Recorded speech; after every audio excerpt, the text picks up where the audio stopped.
আসসালামু আলাইকুম বন্ধুরা, আমি জুয়েল আছি আপনাদের সাথে। বন্ধুরা, আবারও হাজির হলাম ডিজিটাল সিগনেচার তৈরি করার একটি গুরুত্বপূর্ণ টিউটোরিয়াল নিয়ে।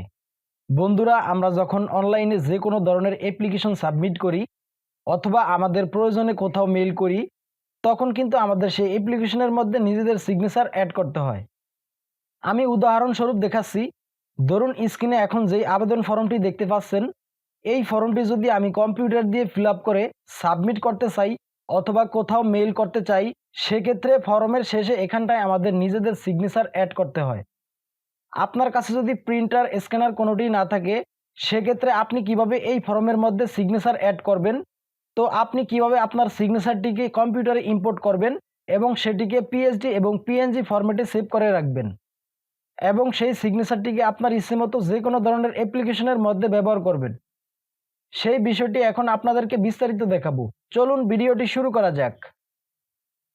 বন্ধুরা, আপনারা দেখতে পাচ্ছেন ফটোশপ সিসি ক্যানভাসটিতে একটি সিগনেচার ডকুমেন্ট ওপেন অবস্থায় আছে। আপনার কাছে যদি প্রিন্টার অথবা স্ক্যানার না থাকে, তাহলে আপনার হাতের পাশের কোনো খাতায় আপনার নিজের সিগনেচারটি লিখে মোবাইল দিয়ে ছবি তুলে কম্পিউটারে ইম্পোর্ট করতে পারেন। আমরা সেইভাবে ইম্পোর্ট করেছি। প্রথমে আমরা এই সিগনেচারটিকে ট্রান্সপারেন্ট করব। তার জন্য আমরা যাব সিলেক্ট কালার রেঞ্জ। এখানে গিয়ে আমরা সিলেক্ট থেকে আমরা শ্যাডো সিলেক্ট করে দিব। এখানে আমাদের সিলেকশনে সিলেক্ট করা থাকবে।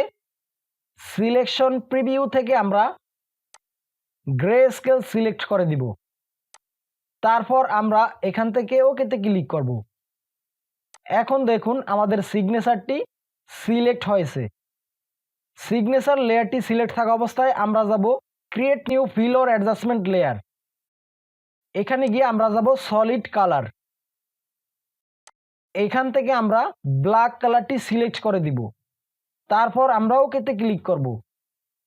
এখন আমরা নিচের ব্যাকগ্রাউন্ড লেয়ারটিকে ডিলিট করে দিব।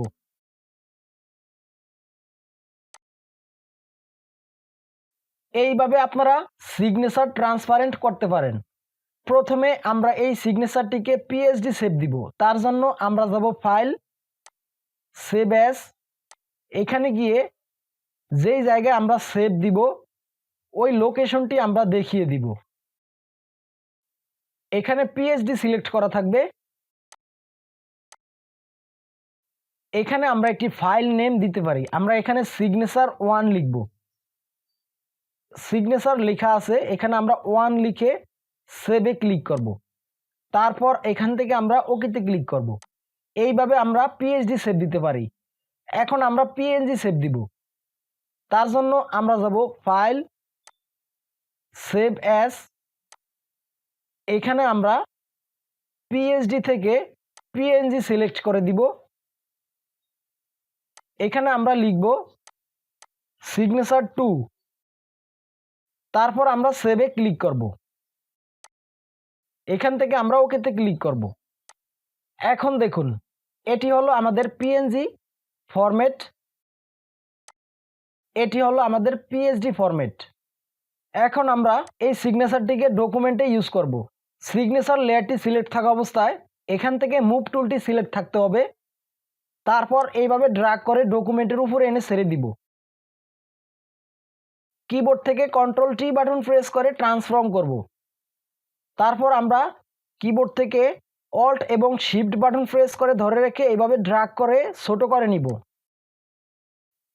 তারপর আমরা যেই জায়গায় আমরা ব্যবহার করব সেই জায়গাটিতে আমরা বসিয়ে দিব। কন্ট্রোল প্লাস বাটন প্রেস করে জুম করে দেখাই। এইভাবে আপনারা ডকুমেন্টে ইউজ করতে পারেন। এখন আমরা দেখব পিকচারে কিভাবে অ্যাড করতে পারি। সিগনেচার লেয়ারটি সিলেক্ট থাকা অবস্থায় এখান থেকে মুভ টুলটি আমরা সিলেক্ট করে রাখব। তারপর এইভাবে ড্র্যাগ করে আমরা ইমেজের উপরে নিয়ে ছেড়ে দিব। এখানে আমরা কিবোর্ড থেকে কন্ট্রোল টি বাটন প্রেস করে ট্রান্সফর্ম করে কিবোর্ড থেকে অল্ট এবং শিফট বাটন প্রেস করে কর্নার থেকে আমরা এইভাবে ড্র্যাগ করে ছোট করে নিব। তারপর আমরা ডকুমেন্টের যে কোনো জায়গায় সিগনেচারটিকে আমরা ইউজ করতে পারি।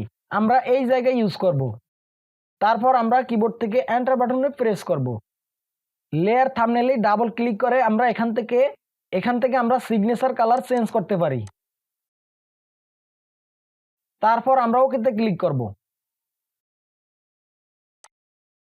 সো এভাবে আপনারা ডিজিটাল সিগনেচার ক্রিয়েট করতে পারেন। ভিডিওটি ভালো লাগলে অবশ্যই লাইকে ক্লিক করবেন এবং আমার চ্যানেলটি সাবস্ক্রাইব করবেন। ভিডিওটি দেখার জন্য ধন্যবাদ।